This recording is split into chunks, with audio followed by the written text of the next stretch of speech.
Hi, Brian Beneduz coming to you again. I'm going to get right into it. We're on chapter 11 titled The Wedding. This is, I won't use the word powerful again because they're all powerful. But when my wife told me to write the book, I'll just preface this chapter by saying I had her read this chapter first. It was one of the very top, one of the first three chapters that I wrote because it it is very emotional and it has to do a lot with our relationship, which is fantastic. But she learned a lot about me after reading this. So, without further ado, and I will not go back because it's a long chapter, so I apologize in the beginning if I mispronounce words and so on, as I always mention. Chapter 11, The Wedding. Always and forever, each moment with you is just like a dream to me that somehow came true. And I know tomorrow will still be the same because we've got a life of love that won't ever change. Heatwave used to be our song. Still is. I had started to drink around 10 o'clock in the morning. And now, as I look back at my wedding day pictures from 30 years ago, in almost every one of them, there I am holding a bottle of beer. But hey, it was my wedding. It was my wedding day after all, and it was easy to convince myself and my friends that I was drinking to celebrate and to have a good time. But deep down, I had decided I needed that alcohol to suppress my anxiety. I believed I had no choice. I knew what was coming. I needed to find a way to survive that day. A funny thing about alcohol, though, excuse me, no matter how much of it you drink, the anxiety always seems to remain, inviting you to drink just a little bit more. My wife Robbie was and still is the most beautiful person, both inside and out, I have ever known. I credit my success to her, and there is no doubt that if not for her love and support, today I would be in some awful, unthinkable place. Any rational person would have been looking forward to this moment, to be 25 years old and have an opportunity to wed the most beautiful woman on the planet, then jet off together for a romantic honeymoon in the Caribbean paradise of Antigua. Could a man be any more fortunate? But for me, there was little joy. For better than a month leading up to the wedding, I had been an absolute mess. People afflicted with anxiety and panic disorders cannot stomach the thought of having attention fixed on them. And when that attention comes from the eyes of hundreds of family members and friends, people who know you well, all sitting silently in rows, or with their thoughts fixed directly on you, that pain is magnified. The anxiety growing in my mind was building itself up to astronomical levels. If I wasn't sure I would be able to utter, I do, then how the hell could I expect myself to make it through an hour-long ceremony? The what ifs became unending. What if my throat starts to close? What if I can't breathe? What if I have a heart attack? What if I pass out in front of my bride and my family and all my friends? What if I end up lying on the floor for all to see right in the middle of the church? I can't possibly make excuses for this one. I can't fake being sick. What if my bride's family sees me panic, lose control, humiliate myself, and run as fast as I can up the aisle and straight out of the church? How can I do this to the woman I love so deeply? What kind of complete ass am I? My brother Steve served as my best man that day, and we had started drinking together at home. Robbie and I had scheduled an afternoon ceremony, and by the time I arrived, I estimated I had already consumed over 15 beers. I remember sitting in the back of the limo, heading for the church, drinking as much as I could, wishing the limo would slow down so I could drink just a little bit more. I recall standing on the church steps, greeting my family and all my great friends as they arrived, inebriated, doing everything in my power to appear happy. Yet all the while I was scared shitless, babbling to myself. You could do this, Brian. Suck it up. Deal with it. Pull yourself together. Fuck, just do it. What the hell's wrong with you? And all the while I had one of those little devils standing on my other shoulder, shouting in my ear. You're weak. You're afraid. You're going insane. You're going to have a heart attack. They're all going to laugh at you. You're going to humiliate yourself. People who suffer from anxiety and panic attacks understand this all too well. There is one part of your being always fighting and in conflict with another part of your being. Talking to yourself becomes the norm. Essentially, my egos were working against each other. Little did I know that dealing with these egos, not ignoring them, would play an important role in the future of my healing process. But for now, the problem at hand was figuring out how to fake it and walk into that church looking like I was the most confident, cool, collective husband any gal could ever hope to marry. As alcohol leaves your system, it leaves behind a void that causes your anxiety levels to ramp up higher and faster as your adrenaline takes over. It had been at least an hour since I was able to get access to a drink, and now the effects of the alcohol were wearing off just as we arrived at the altar, and our priest told the congregation to take their seats. I felt my anxiety spike. Today, I admit that my memory of those moments is not too good, and sadly enough, the parts I do recall are these moments when I was wrapped up in the worst of the fears. However, I do remember kneeling at the altar, and I remember glancing over at Robbie. She looked radiant, dressed in white. Absolutely perfect. She looked back at me, and I thank God she couldn't read my mind at that precise moment. The absolute terror I felt had nothing to do with the fear of marriage. I wanted to marry her more than anything I have ever wanted in this world. It had everything to do with my physical and mental response. Problems that I could have controlled and, more importantly, dealt with if I had known what the hell was wrong with me in the first place, and more importantly, how to deal with it. For me, time in the church had come to a virtual standstill. Our 45-minute wedding ceremony felt like it lasted about 5 hours. I could almost feel every second click off the clock, but when the moment arrived to read our vows, I was surprised to feel my anxiety ease ever so slightly, from a level 8 down to a level 7, because I realized that we were almost done. The end of the ceremony was near. I considered that maybe if I had made it this far without losing control, I can make it just a little further. Today, Robbie knows the details of my day very well, and I know she feels horrible because I didn't tell her what I was going through. Fight, fight, fight. What a terrible way to go through life. Oh, how I wish I knew then what I know today. Hey, Brian, you have an anxiety attack, so just do this, this, and this, and that, and it will be just fine. And by the way, congratulations. Mercifully, the ceremony ended, and we walked straight back up the aisle and out of the church into the front steps. I swear to God that it was one of the most wonderful feelings of my life, not only because I had just married my childhood sweetheart, but because that horrible wedding experience was over. I know Robbie now understands and has accepted how I felt that day, but it still hurts me terribly to write about it even 30 years later. I still wish to God there was some way I could go back and explain to that poor guy what he could have done. So I had somehow survived the wedding, on to the reception. For everyone, a reception is all about food, dancing, drinking, music, and fun. That is, except for me. You see, my head was positioned firmly in the future. That's where anxiety lives and does its damnedest to control you. While everybody was having a great time, my mind was off somewhere else, lost in worry. In a few days, I'd be boarding a plane where I would be trapped for 6 hours on a trip to Antigua. Son of a bitch. I did my best to forget I was soon leaving on a honeymoon, and instead tried to just enjoy the atmosphere and live inside the moment. Everyone I knew was there, just like they were at the wedding, but not everyone's focus was on me. They were all darting around, talking, drinking, visiting with each other, and having a perfectly good time. It's exactly what I needed them to do. My anxiety level dropped all the way to a level 1.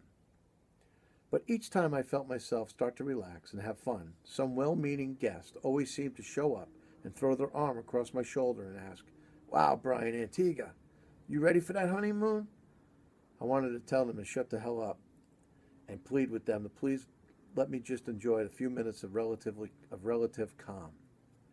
It's funny how that works. People want to live in the moment, but no one really ever does. People always tend to think a day, a week, or a year in advance. Creating ways to think in the present is another critical component to control severe anxiety.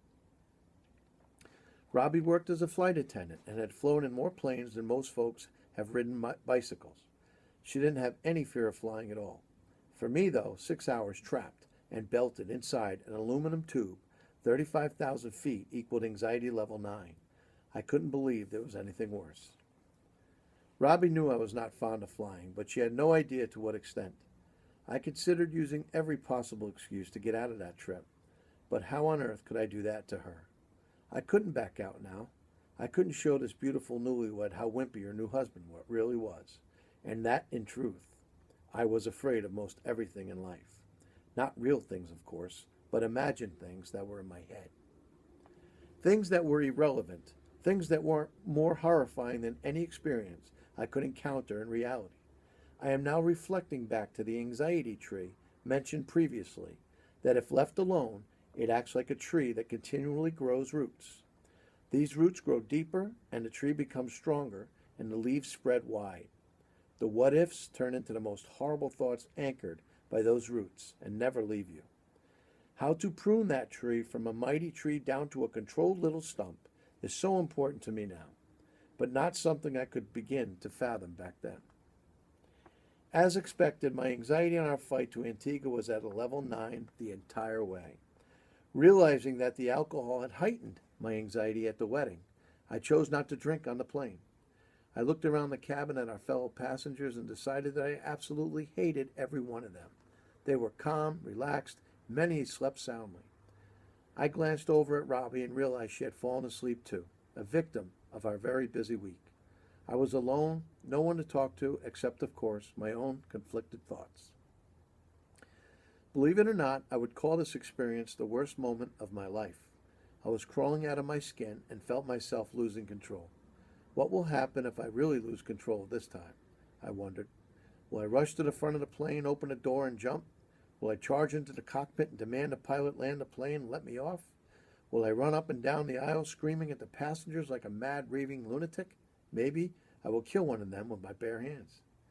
I squeezed the armrest of my seat until my knuckles turned white and my anxiety level dropped from a 9 to a 7, then back to a 9, then a 7, then a 9, all the way to Antigua. The best part of the trip was when I heard the plane's engine back off as we started our descent.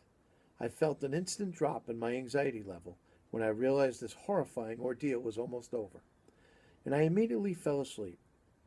The extreme emotional and physical exhaustion had taken its toll. Most people who have fear of flying fear crashing, but not me.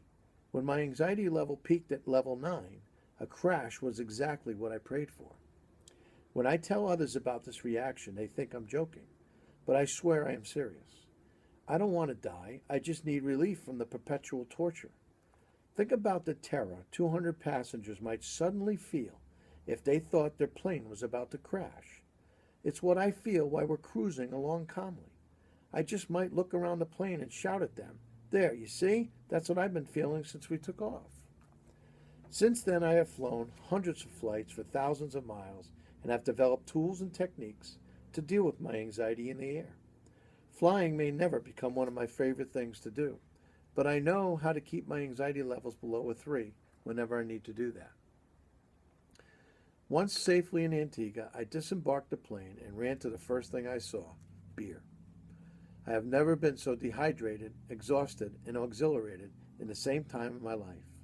It might have been the most satisfying beer I've ever tasted. For 5 minutes, life was great. And then I remembered that in 10 days, I had to get back on the plane and return home. So here I was in the Caribbean paradise of Antigua at the exclusive St. James Club in an exotic tropical jungle, alone with the woman of my dreams, and I was a complete mess. But anxiety over our return trip was only part of the problem. You might remember the movie, The Amityville Horror, from the late 70s. In this film, the lead character wakes up at precisely 3:15 every morning. At some point in high school, I realized that I, too, wake up at 3:15 every morning, and it really freaked me out when I saw this happen to the poor guy in the movie. But each time that I would wake, I found myself in the middle of my own personal horror. My heart would be beating through my chest, my throat would be closing, and I would be drenched in a soaking sweat. Many nights I dreaded going to sleep, knowing I would wake up inside the terror with anxiety racing through my veins. And sure enough, on the very first night of our honeymoon, it happened. At precisely 3:15, I awoke in the midst of a full-blown panic attack. I needed to find a distraction right away. My first instinct was to reach for the remote control and turn on the TV. But despite the elegance of the hotel, the room didn't have one. I ran out into the balcony, but there I found only serene, unfamiliar quiet of the nearby jungle. I ran to the bathroom to look for a book or a magazine to read, but there wasn't a page to be found anywhere. I even turned on the radio, but the only radio station our room could receive didn't play music.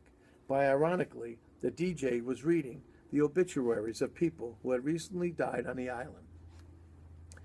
As I recount the first night, it sounds like a bad comedy routine, but trust me on this, it was far from funny. People who experience these nighttime attacks look forward to sunrise. They beg to see the shimmer of light appear over the eastern horizon. Hyperventilating, I stared out from our room across the balcony into the black Caribbean sky, checking my swift pulse rate, feeling my heart pound, and then, a little after 5 a.m., as it does every day, the sky began to brighten. My anxiety instantly eased. I felt better, returned to bed, and fell back asleep. My wife woke up a few hours later, around 8:30, and I woke up right along with her, as if nothing unusual had happened. After we dressed and I had breakfast, excuse me, I found I was able to enjoy a little of our time at the resort. That is, until 5 o'clock came rolling around again, and my anxiety started to build. After my wife went to sleep, I looked ahead at those hours with complete dread. Until recently, Robbie had no idea that I repeated this insane routine every night for all 10 nights of our honeymoon. To say that I survived my honeymoon is both sad and a profound understatement. I have been tormented by this crap half my life, and I hate that I haven't been able to enjoy those parts of my days that should have been the happiest. I wish I could go back and live all those moments again, to enjoy what everyone else enjoys. I can't help feeling something has been stolen from me that cannot be replaced. People who know me might question the veracity of these tales, and I must admit, at times they sometimes seem unbelievable, even to me. But I live them, and I know how other people afflicted with panic and anxiety attacks will recognize parts of themselves weaved into these personal stories, and I hope begin to realize they are not alone. There is help available if they want it. I wish today that I had been more honest with the people who cared for me back then, and I wish I had been more aggressive, pursuing consistent psychological help. But I still believe there is a good reason why I had these attacks, and I have to wonder if perhaps I had been placed on this earth to use my experiences to help other people who endure their own unchecked panic and anxiety. I have learned that the more I am willing to reveal of myself, the more people will listen. The more people are willing to listen, the more I will be able to help them. And of all the impossible things I could wish for over the rest of my life, perhaps the one wish I can hope to realize. This is a picture of my wife and I on our honeymoon, one of my happy moments. You know there were more, and this is our picture of our wedding day. You could probably see the anxiety in my face if I go closer. Anyway, I'm going to try and keep this short and sweet. This is a very hard chapter because it deals with somebody other than me. And when she read this, as I mentioned before, I started writing this book from the present to the past because it's easier for me to remember things. But I get a lot of times more than I really want to talk about. Yeah, I know what you mean. I don't like to fly. And that's not what this is about. People need to realize that they're reading this book in 2016. I had this when I was in my 20s. We did not have the information we have now. So it's important for people to realize when you have anxiety and panic, that's why these hospitals deal with this. But years ago, we didn't have the information that we have now. So when you're in a plane and you're away from your safe place, forgetting about the previous stories about selling and opening up a company and starting to sell and trying to go over bridges and tunnels, being in front of people, going to conferences, ski trips, all those things, you're the furthest from your safe place you could possibly be, which is obviously on a plane. And you never want to look foolish. And you really go crazy because there's nowhere to go. And I could talk for hours about this chapter, which I won't. But please email me if you have any questions. My talks are going to be a little different as I go forward. I'm learning as I go. I mentioned that. I'm going to delve into my book a little more than I usually do. My partner, Jeff Maidman, did tell me that this is a very inspirational story. Inspiration, as he said, moves you. And that's what I want you to be. I want you to understand that this is a very educational book for people that suffer. And everywhere I go, everywhere I hear, when I tell them the stories, that they know or they do know somebody, or they suffer themselves, as I just said. And just recently, I was at an Italian restaurant for lunch, and somebody read that I was on the docket for a high school, to speak at a high school. And her exact words to me were, and I quote, with eyes wide open, "I never knew that about you." And I've been going there for the last 8 years or so. And it's true, because people don't know. And why should they? And the reason, one last thing I want to say about this book is the reason I wrote this book is for people to realize the extent of which I had it. Not to say, woe is me, or oh my God, how the hell? That's not what it is.